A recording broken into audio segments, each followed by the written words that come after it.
terlalu kecil untuk memahami peristiwa sebesar Isra dan Mi'raj ini. Betul apa betul? Ayo, bagaimana mungkin otak kita bisa menampung? Dalam perjalanan Isra Mi'raj, baginda Nabi melakukan perjalanan yang amat sangat jauh, menembus 3 buah alam. Alam nasut, alam malakut, alam lahut. Alamnya manusia, alamnya malaikat, dan alamnya ketuhanan. Batasannya di mana, Syauki? Minal Masjidil Haram ilal Masjidil Aqsa. Ini alam manusiawi, alam ragawi nih, alam kita di Jatimulyo nih, Pak. Lalu alam malaikat, naik langit pertama sampai ke Sidratul Muntaha. Ini alamnya malaikat. Malaikat semua tinggal dari langit pertama sampai ke Sidratul Muntaha. Lalu kalau alam ketuhanan, Syauki, dari Sidratul Muntaha naik ke Rafraful Ahdor, Mustawa sampai Arsy. Ini alam Tuhan nih. Jangankan kita manusia biasa, malaikat saja nggak bisa nyampe. Kan dalam sejarah, ketika mau nyampe, mau naik ke Rafraful Ahdor, malaikat Jibril ngobrol sama baginda Nabi. Apa kata malaikat Jibril saat itu di apa? Muhammad. Apa Bril? Dia mah CS sih, Pak. Nggak apa-apa, dia manggil Bril aja, pantas dia mah CS. Muhammad. Apa Bril? Saya cuma bisa nganterin sampai sini saja nih Muhammad. Loh, nggak bisa begitu. Kita kan berangkat bareng dari Mekah. Oh, nggak bisa Muhammad. Yang diizinkan naik ke Arsy cuma engkau ya Rasul. Kalau saya ikut naik, gosong saya. Makanya saya cuma nyampe sini aja. Oh begitu? Iya. Ya sudah. Naik baginda Nabi sampai Arsy. Bayangkan, menembus 3 buah alam cuma dalam 1/3 malam terakhir, Bu. Enggak mungkin, kata kita di Jatimulyo. Impossible menurut ilmuwan sekular. Tapi jangan sampai lupa, Isra Mi'raj ini maunya Allah. Betul apa betul? Ketika bertemu dengan maunya Allah, apa yang nggak mungkin buat Allah? Oh, dalam Al-Quran dengan gagah Allah berfirman,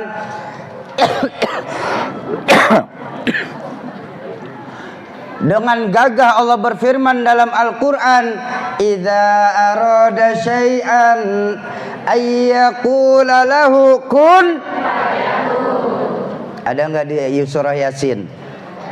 Ada apa tidak? Ayat berapa? Ada, Syauki, ada, pokoknya masih ada lah. Udah mau terakhir itu ayat kayaknya. Udah biar cepet aja. Jangan pakai mikir, keburu asar nanti. Isra Mi'raj ini maunya Allah, bukan maunya baginda Nabi. Kalau maunya baginda Nabi nggak akan mungkin bisa, betul? Lo ayatnya saja yang menjelaskan Isra Mi'raj apa? Subhanalladzi asra bi 'abdi. Maha suci Allah yang telah menjalankan hambanya. Allah yang menjalankan, Nabi yang dijalankan. Betul? Beda. Kalau dijalankan, terima beres. Contoh aja deh, contoh paling gampang. Begini, saya masuk ke Masjid Al-Hikmah. Saya dimasukkan ke Masjid Al-Hikmah. Sama apa beda? Beda. Kalau saya masuk ke Masjid Al-Hikmah, saya copot sendal sendiri, jalan sendiri, cari duduk sendiri. Kenapa? Karena masuk, kata kerja. Tapi kalau saya dimasukkan ke Masjid Al-Hikmah, terima beres, tahu-tahu ada aja di dalam. Tuh, iya kan? Betul? Bu? Bu? Enak masuk apa dimasukin? Orang lagi Isra Mi'raj kemana-mana pikirannya nih. Orang lagi ceramah Isra Mi'raj tuh.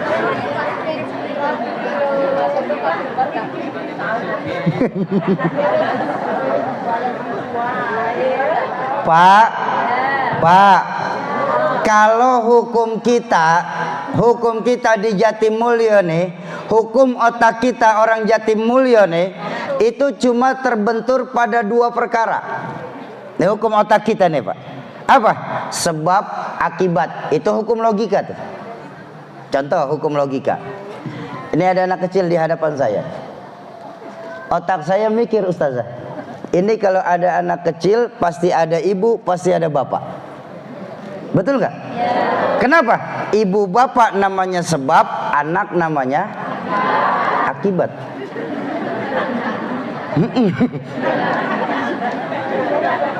Kan gara-gara ya kerjasama yang baik antara bapak dan ibu, maka keluar anak. Itu hukum otak.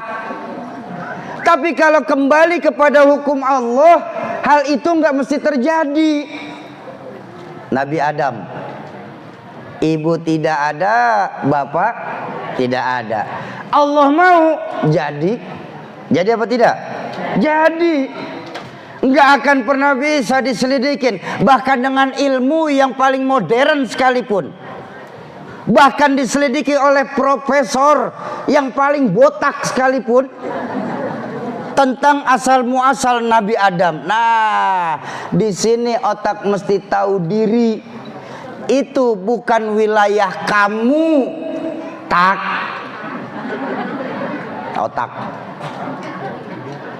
Ini kan belakangan ini, maaf Bu ya, maaf Kiai, belakangan ini kita sering sekali menarik agama cuma berdasarkan logika kita belaka. Akhirnya karena nggak sampai kita paksain untuk sampai. Padahal dalam agama ada hal-hal yang bisa dijelaskan, tapi juga banyak hal-hal yang tidak bisa dijelaskan.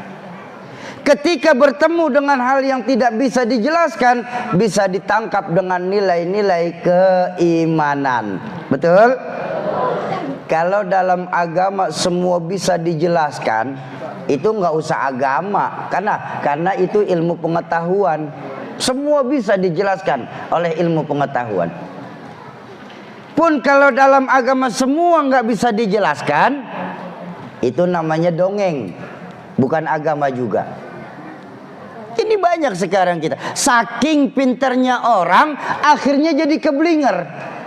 Contoh, dulu ketika masih SMP sanawiyah, saya membaca sebuah buku punya orang tua saya, Rahmatul Abror Ki Zainuddin MZ. Buku ini penelitian ilmiah yang ditulis oleh Profesor Arthur Clarke. Arthur Clarke itu orang Metro. Udah dengerin aja soal pakai protes Arthur Clarke.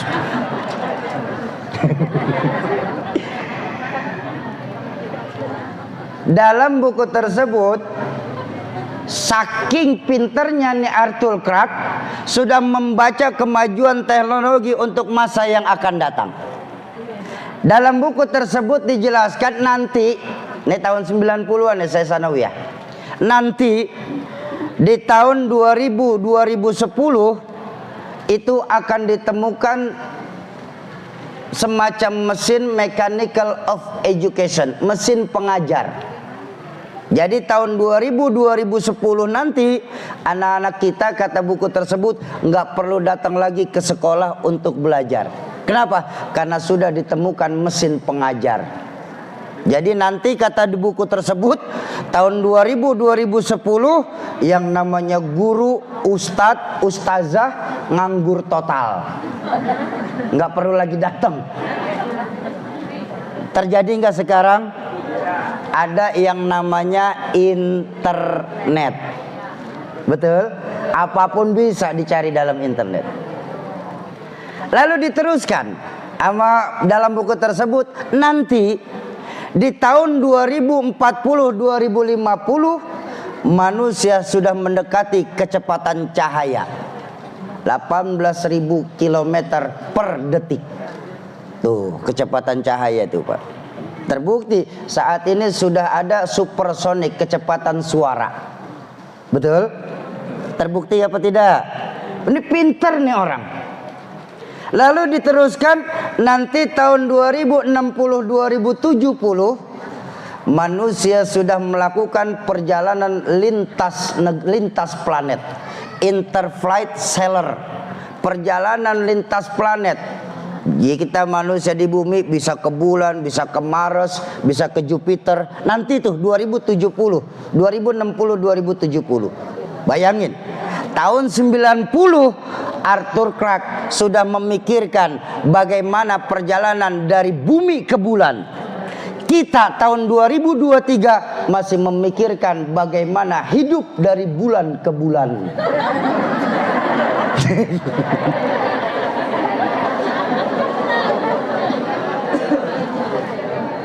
Tuh saking jeniusnya tuh Pak. Tahun 2070 kita bisa tamasya nanti ke Mars. Terbukti lagi. Sekarang nih ada ilmuwan Amerika bernama Elon Musk. Dia lagi membuat roket SpaceX, melakukan perjalanan pulang pergi dari bumi ke bulan. Masya Allah. Terbukti apa tidak? Terbukti.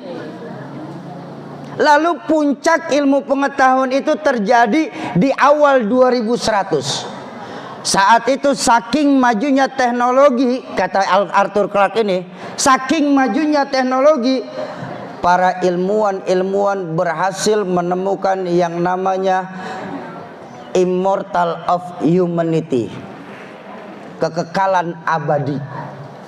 Jadi nanti tahun 2100 saking majunya teknologi, para profesor akan menemukan pil anti malaikal maut katanya. Innalillahi. Nah, dari sinilah ketahuan betapa sekulernya kita. Allah sudah mengingatkan hampir 15 abad yang lalu, kalla innal insana la yatgha ar-ra'ahus taghna. Jangan suka begitu. Sungguh kita manusia sering lupa diri ketika posisi sedang berada di atas puncak. Ya puncak kekuasaan, ya puncak jabatan, maupun puncak ilmu pengetahuan. Bagaimana mungkin bisa ditemukan pil anti malaikal maut? Lawang dalam Al-Quran sudah sangat jelas, kullu man 'alaiha fan wa yabqa wajhu rabbika dzul jalali wal ikram. Semua ini hanya kefanaan belaka. Makanya Bu, didik anak-anak kita, masukkan ke pondok-pondok pesantren yang ada di sekitaran rumah kita. Ya Bu, tanamkan kepada anak-anak kita. Nah, nggak apa-apa sekarang orang tuamu nak, pala jadi kaki, kaki jadi pala nak, biar kau bisa masuk pesantren nak. Dalam kehidupan kita harus realistis nak. Biar lebih baik kita makan singkong beneran daripada makan roti ngimpi. Betul kan? Iya, ayo saya tanya nih, Bu, enak mana? Singkong beneran, roti ngimpi, enak mana? Enakan roti beneran. Disuruh milih aja susah. Kenapa? Karena saking bahayanya ilmu pengetahuan kalau tidak didasari dengan iman, maka akan liar jadinya. Tuh, Nabi Adam. Bapak tidak, ibu tidak. Allah mau, jadi. Betul? Nabi Isa. Bu? Bu? Kenal Nabi Isa? Kenal di mana? Ya hebat bah di sini bah. Ibu-ibu ini sampai Nabi Isa bisa kenal. Oh, dari cerita. Baik, dari cerita. Nabi Isa itu punya ibu, nggak punya bapak. Betul? Allah mau jadi apa tidak? Jadi. Nggak akan pernah bisa diobongin, dibicarakan dari kebiasaan masyarakat Jatimulyo, Bu. Itu Siti Maryam kok bisa hamil ya? Padahal Siti Maryam kan nggak punya suami. Maaf. Siti Maryam seorang perempuan suci, Pak. Beliau dekat dengan Tuhan. Makanya hamilnya Siti Maryam tanpa suami itu dalam agama disebut mukjizat. Betul? Apa namanya? Mukjizat. Sayang banyak perempuan sekarang tidak mau kalah sama Siti Maryam. Di Jakarta, di Jakarta. Ini mah di Jakarta, Bu. Wow, kalau di Jatimulyo mah ada.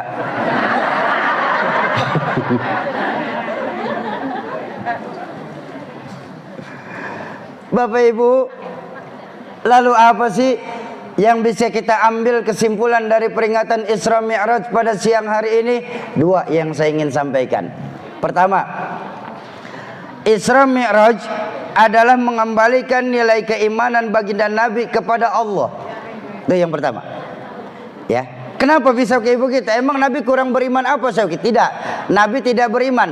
Tapi saat itu sebelum Isra Mi'raj, sejarah Islam mencatat disebut Amul Huzni buat Rasulullah. Tahun kesedihan. Kenapa? Karena tahun sebelum baginda Nabi diberangkatkan Mi'raj oleh Allah, istri tercintanya meninggal dunia. Paman tercintanya yang membela dalam berdakwah meninggal dunia. Disebut Amul Huzni, tahun kesedihan. Lolos, berangkat kau untuk Mi'raj ya Muhammad. Mengembalikan nilai-nilai keimanan kepada Allah. Yang memang sangat kita rasakan, Pak, bahwa memang belakangan ini tingkat keimanan kita kepada Allah mulai lentur bahkan luntur adanya. Lentur bahkan luntur. Banyak dari kita sekarang umat Islam benar sholat kita menghadap kiblat. Tapi begitu pangkat mau naik, jabatan mau tinggi, warung mau laris, kita cari mbah. Akhirnya kita campurlah bacaan dalam sholat kita. Iyyaka na'budu wa mbah nasta'in. Boleh apa tidak? Enggak boleh. Loh, syahadat itu disiplin keyakinan. Kalau kita yakin tiada Tuhan selain Allah, maka hakikatnya kita nggak boleh menyembah kecuali hanya kepada Allah. Kita nggak boleh percaya kecuali hanya kepada Allah. Kita nggak boleh menggantungkan hidup kecuali hanya kepada Allah. Dan kita pantang mohon pertolongan kecuali hanya kepada Allah. Imannya mantap, keyakinannya hebat. Betul. Makanya kalau Bapak Ibu ingat, dulu terakhir kali orang tua saya datang ke Jatimulyo sama abah saya, Haji Ahmad Habib. Beliau pernah bilang begini, di Jatimulyo nih kata beliau saat itu, insya Allah orang Jatimulyo nih yang namanya syirik jali, syirik terang-terangan udah nggak akan ada lagi. Amin. Nyembah berhala, insya Allah udah nggak akan ada, Pak. Nyembah pohon besar, insya Allah nggak akan ada, karena memang sudah habis pohonnya.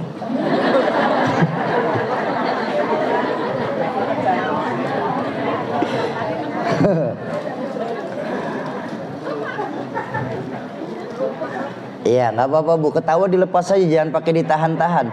Soalnya semalam kejadian ada saat jamaah lain ketawa lepas, satu ibu-ibu di pojokan ditahan ketawa. Selepas pengajian basah karpetnya. Lepas saja ketawa, jangan pakai ditahan. Kata orang tua saya dulu, Hadratus Syekh Rahmatul Abror Ki Zainuddin MZ, insya Allah di Jatimulyo ini yang namanya syirik jali nggak akan pernah ada lagi. Amin.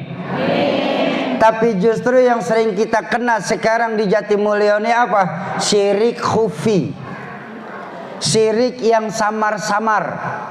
Syirik yang terselubung. Kita yakini sesuatu selain Allah. Ini yang sering kita kena. Maaf Pak, cincin sekarang kita lebih percaya bertuah Pak. Saya semenjak pakai cincin ini nih, nah cincin dijadiin sebab. Saya semenjak pakai cincin ini nih Pak, jangankan anak perawan, nenek-nenek lihat saya lemes Pak. Cincin. Atau yang ibu-ibu nih sering kena nih, maaf nih Bu, ibu sering kena tanpa disadarin. Apa?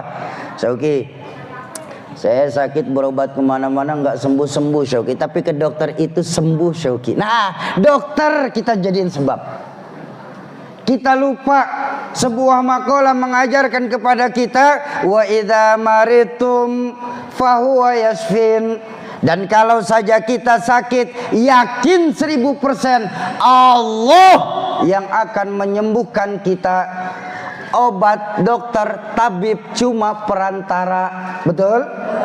Tapi betapa perantara sekarang ini kita jadikan tujuan utama. Saya pusing minum apa aja nggak sembuh-sembuh, minum bodrek sembuh saya. Nah, bodrek kita jadiin sebab tuh. Ini makanya ibu-ibu nih, Masya Allah, Bu, bersyukurlah nih para ibu-ibu lahir sebagai muslimah. Bu, bersyukurlah kaum perempuan di Jatimulyo yang hadir nih lahir sebagai muslimah. Kenapa? Masya Allah, betapa dalam Islam kaum perempuan itu sangat dihormati, Bu.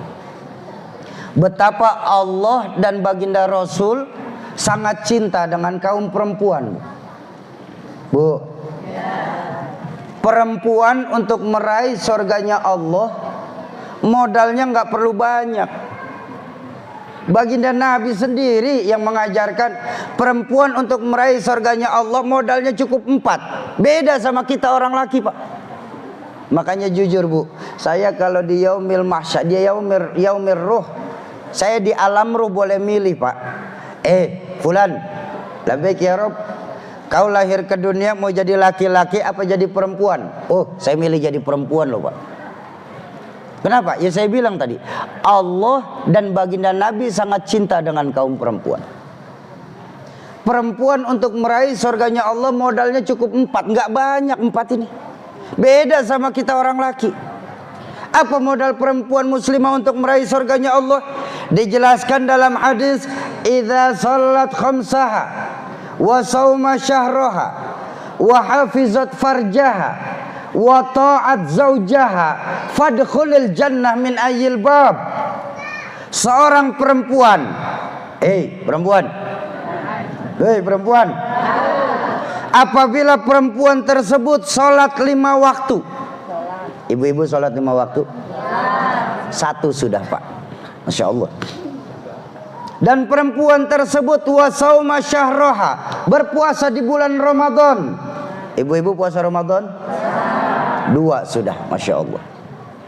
Dan yang ketiga, perempuan tersebut wahafizat farjaha, menutup auratnya. Ibu-ibu kalau keluar rumah nutup aurat kan? 3 udah, Pak. Masya Allah. Lihat perempuan di masjid kita, Pak, belum apa-apa udah 3, Pak. Kita belum apa-apa hitungannya, Pak. Ini perempuan di sini udah punya 3, Pak. Allah, ini perempuan calon penghuni sorga semua nih rupanya. Masya Allah. Dan yang keempat, perempuan tersebut wa ta'at zaujaha, dan mereka taat sama suaminya. Ibu-ibu taat apa tidak? Nggak kompak. Ya mungkin ibu-ibu kompak, taat, syauki, tapi yang bapak nggak ngomong.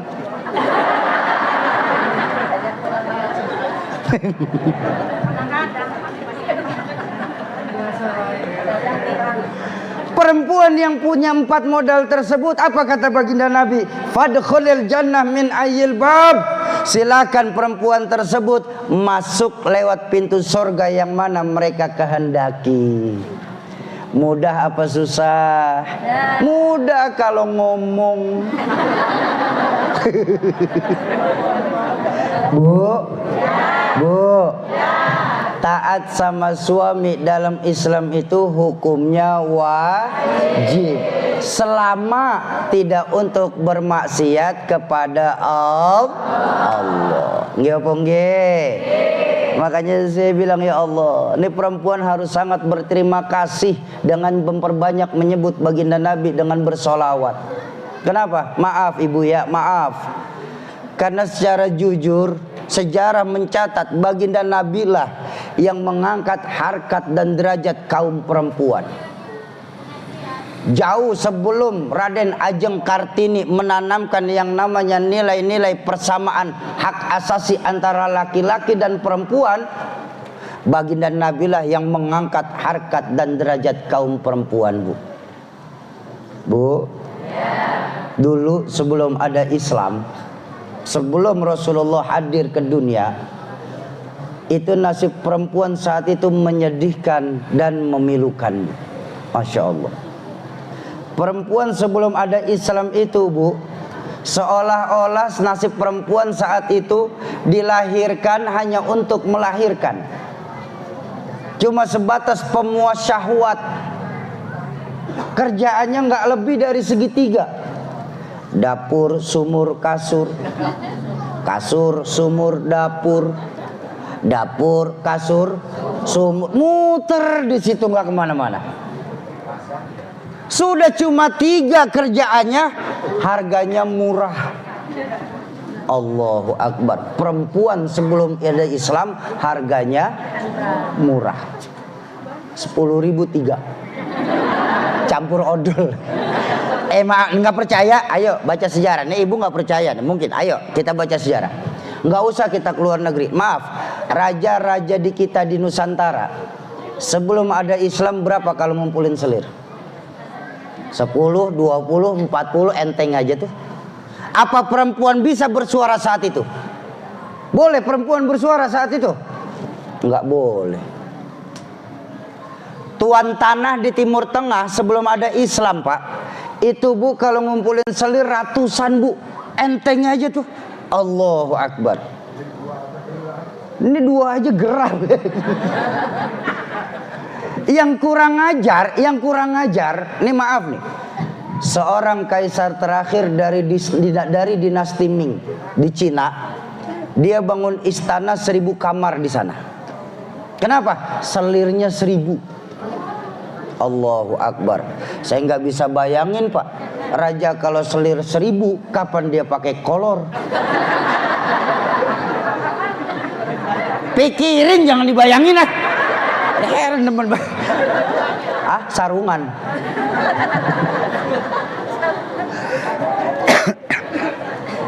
Hinanya kaum perempuan saat itu, Bu. Tapi tengoklah ketika baginda Nabi hadir ke dunia ini. Masya Allah. Baginda Nabi terenyuh melihat kaum perempuan saat itu, Pak, Bu. Lalu keluarlah sabda beliau yang paling dahsyat untuk kaum perempuan. Apa? An-nisa imadul bilad. Perempuan itu tiangnya negara. Kalau baik perempuan, baik negara. Kalau rusak perempuan, hancur negara. Masya Allah. Deh, tiang. Hei, tiang.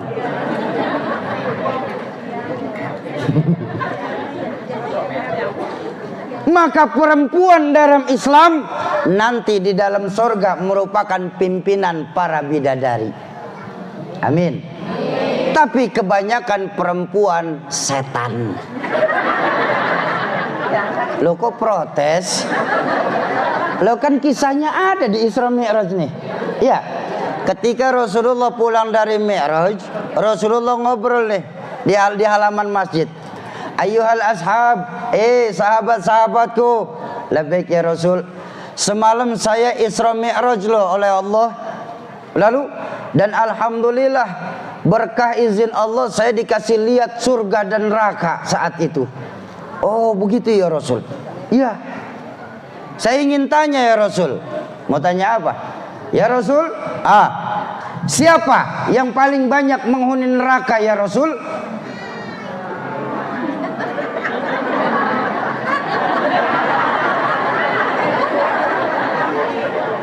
Lakinya bagaimana Syauki? Ya nggak sedikit Pak. Ya kalau saya nyerang ibu-ibu pulang dicegat saya tanggung jawab ya. Kaget para sahabat saat itu. Ya Rasul, iya. Benar perempuan yang lebih banyak menghuni neraka. Itu yang saya lihat. Apa perempuan tersebut nggak sholat ya Rasul? Sholat. Apa perempuan tersebut nggak baca Quran ya Rasul? Baca Quran. Apa perempuan tersebut nggak puasa ya Rasul? Puasa. Apa perempuan tersebut nggak datang ke majelis-majelis ilmu ya Rasul?